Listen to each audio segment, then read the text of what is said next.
Multicultural Artists Partnership is a local artist group. The difference from this group to the other group is, number one, we encourage artists with different culture background. The second is, normally the artist has a group vertical, meaning you have painters all together, you have photographers together, sculptors together, and musicians together, but they're not talking to each other.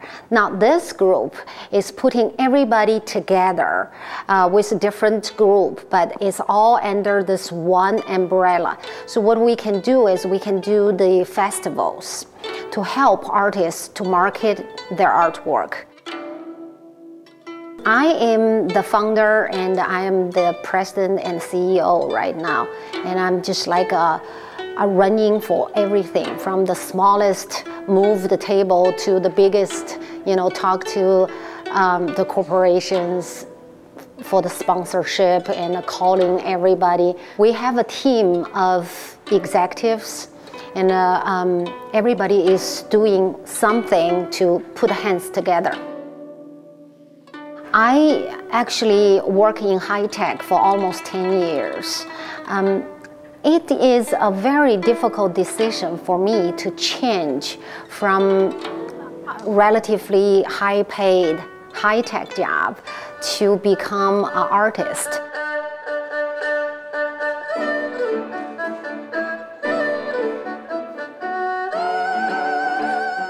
When I left Indonesia, I haven't seen many other cultures, so it was a transition.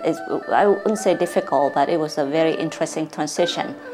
But after living 12 years in Germany and going to school with people from different parts of the world and become very good friends with Muslim, with South American, it just changed my beings. And when I come here, I brought all this experience here, and it shows in all my work. So playing this Chinese instrument, I don't only play Chinese music. And I have played with jazz musicians, folks, klezmer, many different kinds. So this is the erhu. This is the sound box, the python skin, and the sound comes from here. You can see the stick coming down to the bottom here. And two tuning pack, very minimalist. The bow, when you want to play, you take it out like that, and you play one string at a time, but I rest it here, so it is steady.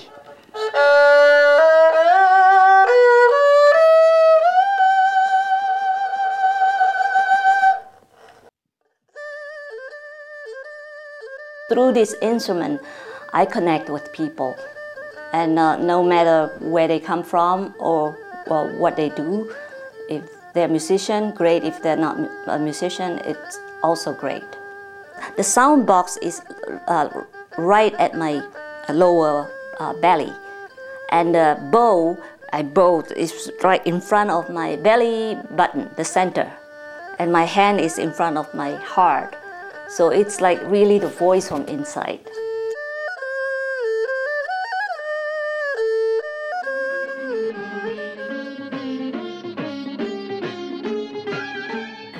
The art of Bharatanatyam comes from the southern part of India, the southeastern state of Tamil Nadu. And it grew there in the south as a temple dance. And so it was a very integral part of the Hindu worship within the temple system. Slowly, because of the British invasion and certain social changes, it fell under disrepute, and then it was no longer done as a temple tradition. It became a theater art, so we present for a human audience rather than a divine audience as it was done originally in the temples. I started dancing actually when I was very, very young. My mother, who grew up in India, she was not allowed to study dance. It was around the time when the dance was not looked upon very well. And so a good Brahmin girl would not really study dance at that time. And so she studied singing, and but she had a passion for dance, and she kind of, you know, translated that to me, being a product of Canadian upbringing with an Indian family background, traveling and living in India off and on, speaking the languages, studying the art form, and now living in Austin, Texas. So I think to me, it gives me the best of all the worlds, and I feel like a citizen of the world rather than a citizen of a country. Having something like this gives these local artists a platform where they can share their art, and people who may not have been exposed to something like that have a chance to see all these different beautiful art forms from different places and different artists that are locally based. Culture is a concept. It's very difficult for people to say, I love to learn other culture, but how? Now, there is something you can put your hands on, so that's what I do. Our mission is to help artists to sell and also to encourage harmony around the world, which those two things are people really interested. Become a Docublogger. Log on to Docubloggers.org to share your opinions and story ideas, or get out your camera and create your own Docublog.